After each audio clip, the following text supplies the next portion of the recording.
भारत के डीआरडीओ से एक सवाल उठता है, क्या हमारे पड़ोसी अब चैन की नींद सो पाएंगे? खासकर चीन और पाकिस्तान, जो भारत द्वारा हाल ही में हाइपरसोनिक मिसाइल के सफल परीक्षण के बाद पूरी तरह से चौंक गए हैं। यह केवल एक सामान्य हाइपरसोनिक मिसाइल नहीं थी, बल्कि यह एक लंबी दूरी वाली हाइपरसोनिक मिसाइल थी जो पाकिस्तान को पूरी तरह से कवर करती है और चीन के आधे हिस्से में भी वार करने की क्षमता रखती है। चीन ने यह कभी नहीं सोचा था कि भारत इतनी जल्दी हाइपरसोनिक मिसाइल विकसित कर लेगा। उनका मानना था कि भारत ने अगर हाइपरसोनिक मिसाइल बनाई भी तो वह 2026 से 27 के आसपास होगी। वह भी एक शॉर्ट रेंज वाले वर्जन होगा जो ज्यादा दूर तक वार नहीं कर पाएगा। परंतु भारत ने अपनी मिसाइल तकनीक में एक नई शुरुआत की है और लंबी दूरी वाली हाइपरसोनिक मिसाइल को तैयार किया है जो लगभग 1500 किलोमीटर से भी ज्यादा रेंज तक वार करने की क्षमता रखती है। इस परीक्षण के बाद चीन और पाकिस्तान अभी भी इस सदमे से उभर नहीं पाए थे कि उनको एक बड़ा झटका और मिल गया है, जब डीआरडीओ के प्रमुख ने खुद यह खुलासा किया है कि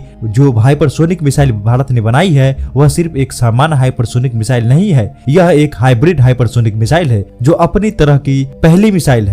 अब तक की जितनी भी हाइपरसोनिक मिसाइल बनी है वे सभी सामान्य प्रकार की थी, लेकिन भारत ने एक कदम और बढ़कर हाइब्रिड मिसाइल बनाई है जिसमें हाइपरसोनिक रफ्तार के साथ साथ क्रूज मिसाइल की विशेषता भी जुड़ी गई है। यह सफलता न केवल भारत की मिसाइल क्षमता को दुनिया के सामने लाती है, बल्कि यह चीन और पाकिस्तान के लिए एक बड़े खतरे के रूप में सामने आई है। अब यह देखना है कि इन देशों की सैन्य रणनीतियां किस तरह से बदलती है और भारत की नई मिसाइल तकनीक के सामने उनका क्या कदम होगा। भारत ने जिस हाइपरसोनिक मिसाइल का परीक्षण किया है वह सिर्फ एक सामान्य हाइपरसोनिक मिसाइल नहीं है, बल्कि इसमें क्रूज मिसाइल की खासियत भी जोड़ी गई है। इसका मतलब यह है कि मिसाइल न केवल हाइपरसोनिक रफ्तार से उड़ सकती है, बल्कि अपनी रफ्तार को बीच में कम या ज्यादा भी कर सकती है। इसके अलावा यह अपनी ऊंचाई भी बदल सकती है, जिससे किसी भी दुश्मन के अत्याधुनिक रडार सिस्टम से बचना बेहद मुश्किल हो जाता है। सबसे खास बात यह है कि क्रूज मिसाइल की तकनीकी के कारण यह मिसाइल दुश्मन के डिफेंस सिस्टम को भी आसानी से भेदने की क्षमता रखती है।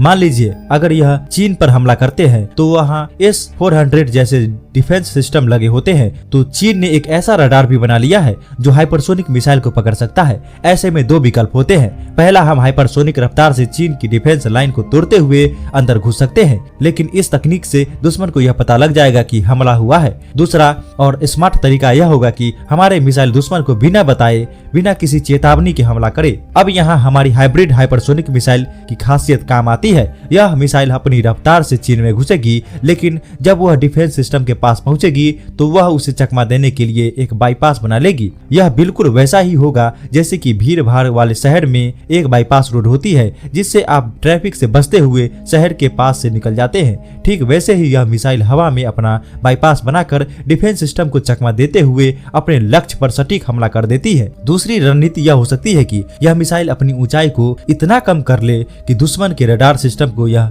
पकड़ न पाए। यह मिसाइल जमीन के करीब उड़ते हुए अपना हमला कर सकती है, जिससे उसे पहचान पाना लगभग असंभव हो जाता है। इसलिए चाहे आप कितना भी अच्छा डिफेंस सिस्टम या रडार बना ले, लेकिन इस हाइब्रिड हाइपरसोनिक मिसाइल की विशेषताओं को रोक पाना बिल्कुल असंभव है। यह सब कुछ हाइपरसोनिक रफ्तार पर और 1500 किलोमीटर तक लंबी रेंज के साथ होता है। यही वजह है कि अब इसे दुनिया की सबसे बेहतरीन हाइपरसोनिक मिसाइल कहा जा रहा है। और सबसे अहम बात यह है कि भारत यहाँ नहीं रुकने वाला है। हम इसकी रेंज और मारक क्षमता को और बढ़ाएंगे, इस हाइब्रिड हाइपरसोनिक सिस्टम को और भी बेहतर बनाएंगे, नई तकनीक जोड़ेंगे, और जब भी इस पर कोई भी नई रिपोर्ट आएगी तो आपको सबसे पहले इसकी जानकारी फ्यूचर इन्फो टीवी पर ही मिलेगा। इसलिए अगर आप इस तरह की और जानकारी चाहते हैं तो हमारे चैनल को सब्सक्राइब करना ना भूलें।